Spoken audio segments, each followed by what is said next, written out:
the return on invested capital. Is this bearing dividends? Is the integration of generative AI throughout the ad offering vindicating that spending that actually they up for this year because of tariff costs?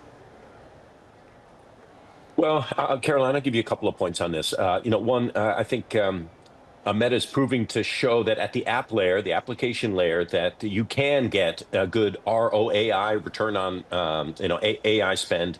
I thought the way Zuckerberg laid out the earnings call last night, the 5 areas of focus for AI for the company, and then the returns they're getting kind of within each areas of those focus. And they're applying AI to improve their ads platform. Well, the application of AI has allowed conversion rates to rise about 5%, which is a big number for an ad platform that's that huge. On the user side, they're trying to improve engagement. They're trying to make the content more personalized, more relevant. Well, they were able to show that the application of AI has led to a 7%, 6% increase in time spent on both Instagram and on Facebook. So yeah, I think they're proving that they can use AI to improve the service and actually monetize it. Like, you can get a return on all that AI spend. I want to be careful though. I think extrapolating from Meta to other companies is a tricky thing to do. One, very few companies have spent as much money and as effectively as Meta has. And then Meta's advertising platform is just more resilient. I'm not at all sure that these companies are out of the weeds or out of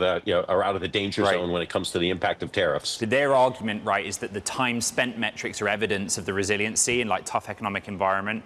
I felt like this story evolved over the course of this statement hitting to the end of the call, and this is the quote from Susan Lee on why. So the CapEx range gets raised, and we're all thinking commitment to AI, even though they said it goes to the core of business. Then Susan gets asked about tariffs, and this is the answer. The higher cost we expect to incur for infrastructure hardware this year really comes from suppliers who source from countries around the world, goes on to explain uncertainty relating to trade negotiations. We're working on mitigations. The CapEx range got raised because it's more expensive for them to build the data centers, Mark.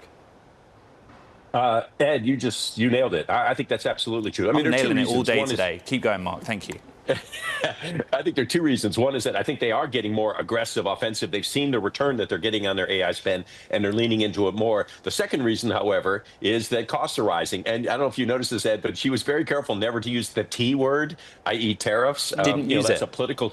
Yeah, it's a political statement these days, and nobody wants to get involved in politics. So she was very careful about how she answered that. But yes, the costs of tariffs are a tax. They're inflationary. And if you're buying a lot of infrastructure hardware, like Meta clearly is, and so are the other hyperscalers, by the way, your costs are going up. So my guess is that Amazon may have to raise its CapEx, and Google's going to come back to us and having to raise its CapEx. And Microsoft next year will probably have to raise its CapEx numbers because the infrastructure costs are rising. Look, Susan Lee was employee number 40 at Meta. She's a CFO, but she gets the business. And what she was explaining was that the compute needs are across the business. In other words, we're not just doing this for the training of a frontier model. They've got people in marketing. They've got people on the ad development business that are demanding for access to the compute.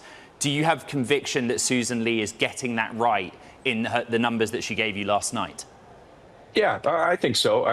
Well, look, we've had 3 years now of really aggressive deployment of AI to boost the ads business, to boost the platform for advertisers and for users, but also to roll out some new things like Meta AI, and then Meta AI devices, maybe Meta Ray-Bans, maybe, and also to boost the WhatsApp business. And so I think they've shown that they can get a good return on this. I mean, they're good cutthroat capitalists like a couple of these other companies, and I think they're making rational business decisions. They're probably leaning a little bit more heavily than other companies, but it's paying off for them. I think you'll see other companies look at what Meta has done, and I think they're going to lean into AI as well. I know we kind of drifted away from the AI revolution earlier this year. I think we're going to come back to it. I think Meta's going to give us good reasons to do that. Yeah, they're bringing out Meta AI app as a standalone. We've seen also the levers being pulled in terms of advertising when it comes to threads. How does that filter into WhatsApp and other offerings more broadly, Mark? But you said you can't read across from Meta into perhaps other social media companies like Snap, because Meta ends up being like the port of safety in that respect.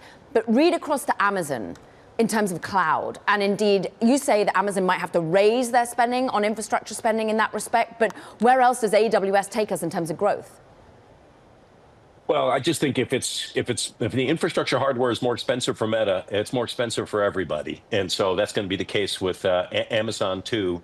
I think they're going to, they may well have, I mean, I think the direction of AWS CapEx is going to go up unless, but things could change quickly in this tariff environment. But for now, those hardware costs are going higher.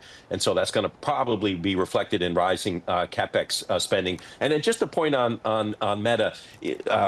I think their model is more resilient. Also, we haven't really seen the dramatic economic dislocation. Now, our checks indicated that you started to see some ad verticals really soften in the month of April. We still have the whole year ahead of us. So I don't think Meta's out of the woods. My only point is that relative to almost every other ad platform, they're more insulated, they're more resilient than anybody else. But even if there's a sharp economic downturn, they're not going to be immune to it. And Mark, it's the Chinese retailers that pull back on ad spending. What about Amazon's e-commerce business?